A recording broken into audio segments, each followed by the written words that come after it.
की कीमत, अचूक निशाना और आसमान में अमेरिका का वो शिकारी जिससे बचना नामुमकिन था, वो अब खुद शिकार हो चुका है। जी हाँ, पश्चिमी यमन के आसमान में सुपर पावर अमेरिका को लगा है अब तक का सबसे बड़ा झटका। अमेरिका का सबसे advance Hunter killer drone MQ-9 reaper को मार गिराया गया है और इसका दावा खुद किया है हूती विद्रोहियों ने। करीब 250 करोड़ की कीमत वाले इस ड्रोन का मलबा अब यमन की मिट्टी में बिखरा पड़ा है। लेकिन हैरान करने वाली बात यह है कि मलबे में अमेरिका की खुफिया निंजा बॉम्ब यानी हेलफायर मिसाइल के अवशेष भी मिले हैं, जो धमाका नहीं बल्कि रेजर ब्लेड से टारगेट को काट देती है।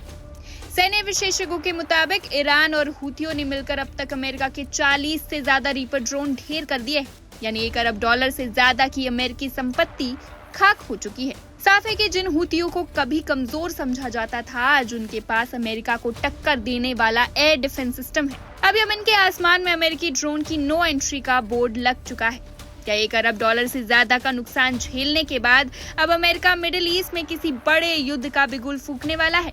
देखिए इस रिपोर्ट में। अमेरिका का एक और ड्रोन आसमान से गिर चुका है और इस बार उसका मलबा आधुनिक युद्ध के बदलते स्वरूप की बड़ी कहानी बयान करता नजर आ रहा है। अमेरिकी सेना के सबसे उन्नत हंटर किलर ड्रोन में गिने जाने वाले MQ-9 रीपर को कथित तौर पर पश्चिमी यमन के ऊपर मार गिराया गया। ईरान समर्थित हूथी विद्रोहियों ने इसकी जिम्मेदारी ली है। सोशल मीडिया पर वायरल हो रही तस्वीरों और वीडियो में जमीन पर बिखरा मलबा दिखाई दे रहा है, जिस पर अमेरिकी विमान से जुड़ी सीरियल मार्किंग्स नजर आ रही हैं। बताया जा रहा है कि यह घटना 17 मई को हूथी नियंत्रण वाले इलाके में हुई। सैन्य विश्लेषकों का मानना है कि मलबा काफी हद तक अमेरिकी वायुसेना के MQ-9 रीपर ड्रोन से मेल खाता है। मलबे में AGM-1 4R9X हेलफायर मिसाइलों के अवशेष भी दिखाई दिए हैं। इस खास मिसाइल को फ्लाइंग गिन्सू या निंजा बॉम्ब कहा जाता है। यह पारंपरिक विस्फोटक मिसाइलों से अलग है क्योंकि यह विस्फोट करने के बजाय रेजर जैसी धारदार ब्लेड के जरिए लक्ष्य को नष्ट करती है, ताकि सटीक हमले के दौरान आसपास का नुकसान कम से कम हो। लेकिन अब स्थिति बदलती दिख रही है क्योंकि जो ड्रोन खुद निशाना साधते थे, वे अब दुश्मन के निशाने पर आ चुके हैं। करीब $3 करोड़ कीमत वाला MQ-9 रीपर अमेरिका के खुफिया मिशनों, निगरानी अभियानों और सटीक हवाई हमलों का बेहद अहम हिस्सा रहा है। यमन, रेड सी और पूरे मिडिल ईस्ट में इसे वॉशिंगटन का सबसे भरोसेमंद ड्रोन प्लेटफॉर्म माना जाता था। हालांकि अब इन हाईटेक ड्रोन को लगातार निशाना बनाया जा रहा है। 2023 के आखिर से अनुमान है कि हूथी बलों ने 15 से 18 MQ-9 रीपर ड्रोन मार गिराए हैं। इसके लिए उन्होंने तेजी से उन्नत हो रहे surface to air missile system का इस्तेमाल किया।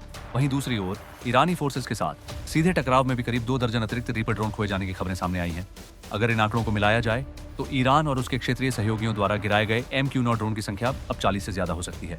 इसका मतलब है कि सैकड़ों मिलियन डॉलर, संभवतः $1 अरब से अधिक की अमेरिकी सैन्य संपत्ति नष्ट हो चुकी है। लेकिन विशेषज्ञों का कहना है कि इसका असर सिर्फ आर्थिक नहीं है। वर्षों तक रीपर ड्रोन अमेरिका की मानव रहित युद्ध क्षमता का प्रतीक रहे। घंटों तक हवा में बने रहना, दुश्मन की गतिविधियों पर नजर रखना और बिना पायलट की जान जोखिम में डाले घातक हमला करना इसकी सबसे बड़ी ताकत मानी जाती थी। अब युद्ध का मैदान तेजी से बदल रहा है।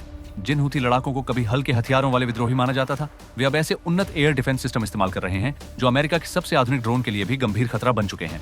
फिलहाल US सेंट्रल कमांड ने इस ड्रोन के नुकसान की पूरी आधिकारिक पुष्टि नहीं की है, लेकिन यमन, रेड सी और पूरे मिडिल ईस्ट में बढ़ते तनाव के बीच एक बात साफ होती जा रही है: अमेरिका के ड्रोन अब बिना चुनौती के उड़ान नहीं भर रहे।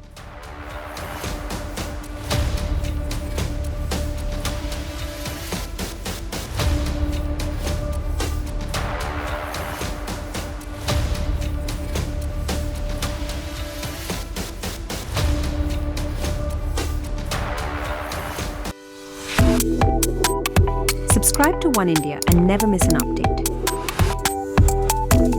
Download the One India app now.